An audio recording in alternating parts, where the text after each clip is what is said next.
Какой язык проще выучить, русский или английский? Мой родной язык сербский. Английский я изучаю больше 20 лет, а русский вот уже 11 год. Сегодня поговорим на немного необычную тему. Попробуем сравнить эти два языка с точки зрения носителя сербского. Чтобы видео было более структурированным, я выбрала 5 категорий, по которым буду сравнивать английский и русский. Категория 1. Алфавит и произношение. В сербском языке используются два алфавита – кириллица и латиница. Мы учим оба в школе, потому что они равноправны в нашей стране и нужны для грамотного письма. Вот так выглядит сербская кириллица, а вот так латиница.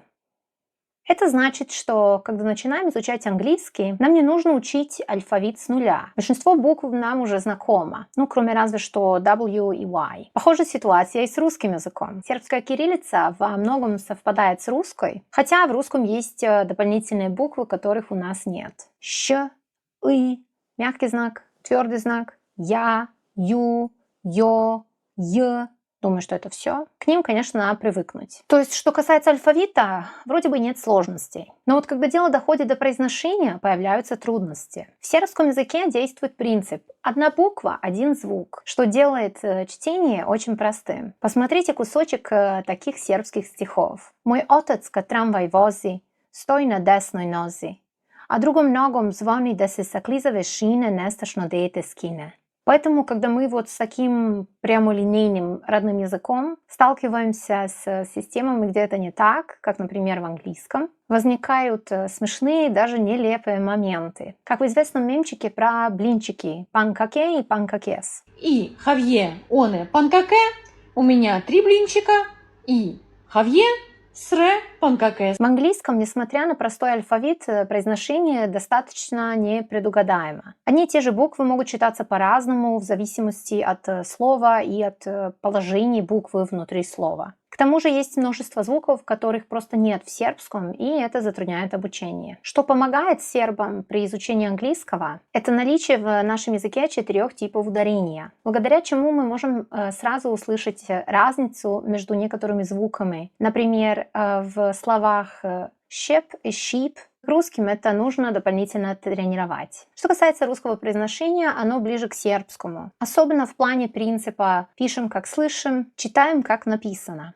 Но все же есть непривычные звуки и детали. Звуки «ы», и все, что связано с мягким знаком. Разница между «о» и «а» в безударных позициях, как, например, в словах «молоко», «стоматология». Также с русским часто возникает языковая интерференция, то есть такое смешение языков, но в плане звуков больше. Например, для меня до сих пор чистые пруды – это чистые пруды, и у нас нет этой разницы, как я уже рассказывала в ролике о том, как я выучила русский. И поэтому такие пары слов, как забыть и забить, бить и быть, или пытаться и питаться, для меня это до сих пор кошмар. Мне нужно прям специально останавливаться, думать заранее, что надо сказать, и только потом говорить. Хотя это тоже не факт, что скажу правильно. Бывает еще такое, что может быть одно и то же слово и в русском, и в сербском, и значение одно и то же. Но из-за того, что ударение меняется, это начинает звучать как вообще другое слово. Например, у вас это земля, у нас земля. Адрес – адреса, витамин – витамин, контакт – контакт, любовь – любовь. Поэтому в первой категории мой вердикт – 1 балл русскому языку за читаемость и близость и 0 английскому. Категория номер 2 – грамматика. Грамматика русского языка близко сербской. Есть падежи, похожие глагольные формы, виды глаголов. В плане времен русский язык, мне кажется, немного проще. У нас в сербском есть некоторые формы, которых в русском нет. И которые поначалу я пыталась ввести в ваш язык, так как мне было некомфортно без них говорить. Глаза людей, которым я сообщала «я есм преподаватель» или «я есть преподаватель», я никогда не забуду. Я думаю, эти люди, наверное, думали, что я приехала из прошлого. Все это потому, что в сербском мы используем глагол «быть» в настоящем времени. Так же, как и в английском. Или предложение следующего типа. Я это была сделала до того, как тебя увидела, например. То есть вот это была сделала, как past perfect, например, на английском, плюс perfecto на испанском, Вот в сербском он тоже существует, то есть это какое-то прошедшее время до другого прошедшего времени. Но несмотря на все схожести, которые существуют в сербском, русская грамматика неожиданно сложная. Много исключений и тонкостей, которые требуют переучивания. Английская грамматика значительно проще. Основные трудности там артикли, иногда времена и герундии инфинитивы. Поэтому в этой категории 1 балл английскому языку. Третье – это лексика. Если серб, не знающий ни слова по-русски, возьмет русский текст, он, скорее всего, сможет угадать тему из-за общих корней и похожих слов. С английским такой фокус не сработает. В письме русские слова сербу гораздо проще узнать, но на слух сложнее из-за произношения и разницы в ударении. С английским наоборот. Почти все нужно учить с нуля, особенно лексику. Поэтому 1 балл русскому языку. Следующая категория – идиомы и фразеология. В английском много устойчивых выражений и фразовых глаголов. Последнее это часто трудно для сербов, так как у нас фразовых глаголов нет. Но при этом бывает в английском удивительно много выражений, которые совпадают с сербскими аналогами. С другой стороны, в русском свой мир удивительных выражений. Иногда они также совпадают со сербскими, а иногда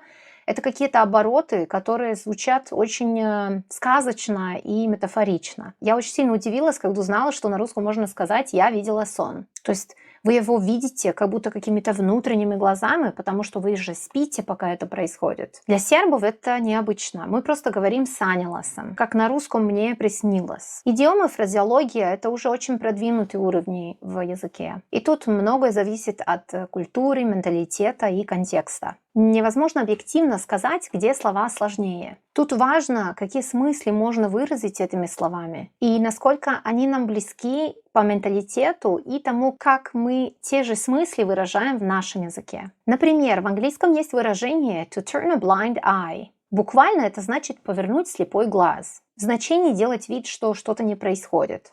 В сербском на таком месте мы говорим proglедati kroz prste, что полностью совпадает с русским выражением «смотреть сквозь пальцы». Конечно, мне с сербским как родным языком будет проще запомнить русский вариант, нежели английский. Но таких примеров много и в английском, и в русском, и поэтому в этой категории вердикт такой. 1 балл английскому и 1 балл русскому.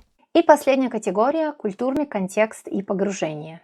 Вот здесь самая большая разница. Почему у сербов такой хороший английский? Потому что у нас английский везде. Фильмы, сериалы без дубляжа по телеку, музыка на английском, интерфейсы, софты, инструкции, доступ к информации в целом и еще обучение в школах на хорошем уровне. И поэтому дети к окончанию 9 класса в большинстве случаев имеют хороший А2, иногда даже B1, и это без репетиторов и частных школ. А вот с русским совсем другая история. Его преподают только в некоторых школах, и погружения почти нет. Очень мало русскоязычного контента в свободном доступе. Да и то, что есть, как бы не форсируется, особенно в Сербии. Именно это, а не сложность языка, влияет на то, что его знает меньшинство. Поэтому мой вердикт в этой категории – это 2 балла английскому и 0 русскому. В итоге английский 4 балла, а русский 3. Как видите, однозначного ответа на вопрос, какой язык